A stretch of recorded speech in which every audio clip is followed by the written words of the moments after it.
அடடே, இதுக்கா இவங்க இவ்வளவு இழுத்துக்கிட்டு இருந்தாங்க?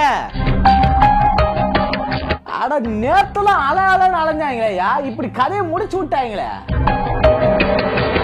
அட எல்லாரும் விட்டு கிளம்புறாங்களா? சூடா இருக்குது, சமோசா வாங்கோ வாங்கோ வாங்கோ. பற வயல துண்டு எங்கேயோ தொலைச்சிட்டு வந்துட்டேன். திரும்ப வீட்டுக்கு போய் எடுத்துட்டு வரலான்னு போனா செருப்பு கைட்டி அடிப்பா.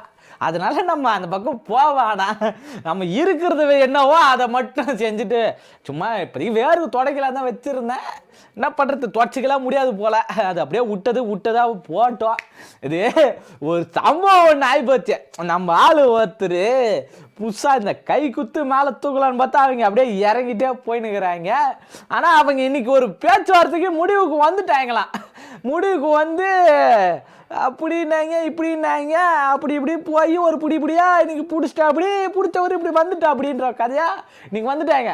இத்தனை நாள் என்ன பண்ணியிருந்தாங்க, எப்பா ஒருத்தாங்க ஆட்சிலையும் அதிகாரத்துலையும் 75 சீட்டு 10 மந்திரி பதவி அதை விட்டுட்டு அப்புறம் இது மட்டும் இல்லை, ஒரு துணை முதலமைச்சர் இது எல்லாத்தையும் தரேன்னு சொல்லிட்டு ஒருத்தர் ரேடியா உக்காந்துக்கிறான்.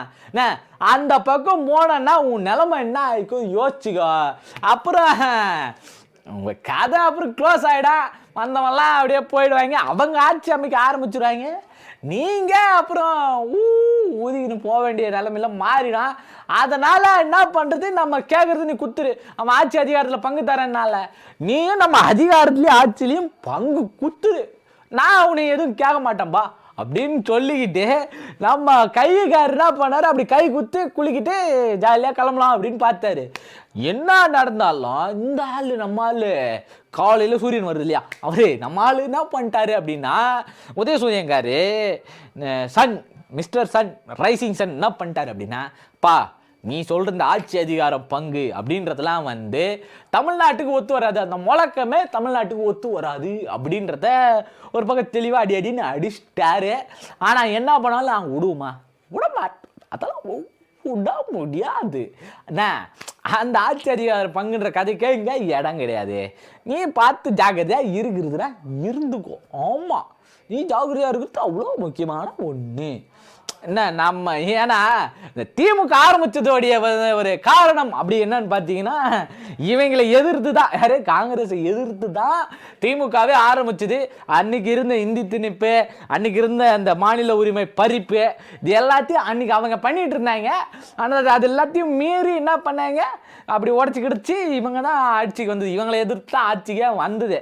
இப்படி இருந்த சூழல் அதுக்கப்புறம் தான் வந்து அண்ணா வந்ததுக்கப்புறம் தான் அப்புறம் கலைஞர் வர்றாரு, இதுலேருந்து பிரிஞ்சு வந்து எம்ஜிஆர் வராரு. இப்படி இருந்த டைம்ல இப்படி அவங்க இருந்தவங்கள முடிச்சுட்டு அன்னைக்கு 67ல் முடிச்சு விட்ட கதை தான். அதுக்கப்புறம் இவங்களுக்கு வாய்ப்பே இல்லை அப்படின்ற ஒரு சூழல் அமைஞ்சு போச்சு. இதுக்கு மேலே இவங்கெல்லாம் வந்து வர்றதுக்கு வாய்ப்பில் இருந்துட்டாரு. அப்புறம் அப்படி இப்படின்னு வந்து கூட்டணிக்கு வராங்க. கூட்டணிக்கு வந்ததுக்கு அப்புறம் எடுத்த உடனே கொடுக்குறாங்க 60 சீட்டு. யார் கொடுப்பா சொல்ல, 60 சீட்டு தராங்க.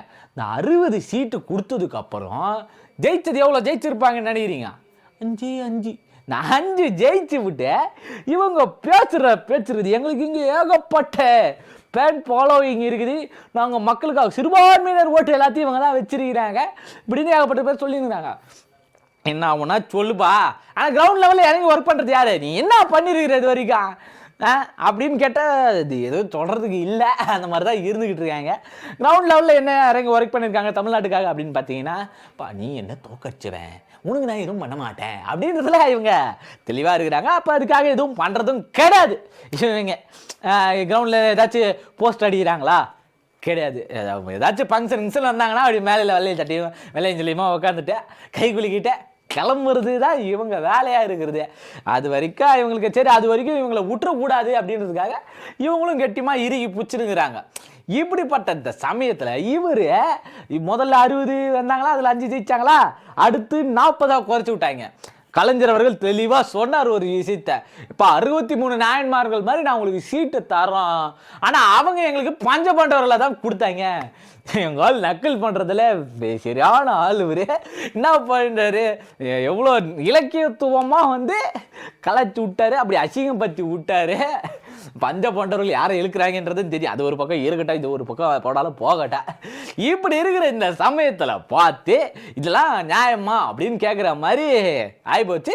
இப்போ வந்து இவங்க என்ன பண்ணுறாங்க, எனக்கு ஆட்சி அதிகாரத்தில் பங்கு வேணும் அப்படின்னு சொல்லி நம்மால் பிரவீன் சக்கரவர்த்தி, அப்புறம் மாணிக்கம் தாக்கூர், இவங்கெல்லாம் தொடர்ந்து இது குரல் குத்துனேங்கிறாங்க. செல்வ பெருந்தகை தான் அப்படி இப்படியே பிடிச்சி உயிர்ந்துராது அப்படின்னு தாக்கு பிடிச்சின்னு இருந்தார்.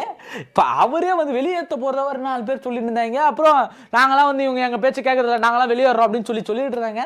அதெல்லாம் உண்மை இல்லை அப்படின்னு ஒரு பக்கம் போலியான தகவல்லாம் வந்துட்டு இருக்கு அப்படின்னு சொல்லிட்டு இருக்காங்க. இந்த தகவலில் வந்து யார் வேணாலும் எப்படி வேணாலும் பயன்படுத்தலாம், இவங்க கூட்டணி வராததுனால அவங்கள இப்படி பண்ணலாம் அப்படின்னு சொல்லி ஒரு பக்கம் இருந்தாலும் இன்னைக்கு பேசி முடிவுக்கு வந்துட்டாங்க. ஒரு 28 தொகுதி தர்றதாகவும் ஒரு ராஜ்யசபா எம்பி தர்றதாகவும் ஒத்துக்கினாங்க. அதுக்கு ஒத்துக்கிட்டதுக்கு அப்புறம் இவங்களுக்கு வேற வழி இல்லை. அவங்கிட்ட போனால் அவன் ஜெயிப்பானா மாட்டானான்னு தெரில. அவன் ஜெயிக்காமல் திரும்ப நம்ம இவங்கிட்ட வந்தோன்னு வச்சுக்கோங்களேன், நம்மளை போட்டு பிடிச்சி போலன்னு பிறந்துருவாங்க. கிரீஷ் டப்பாவை எப்படி உதச்சேன்னு சொல்லி நம்மளே கேட்பாங்க.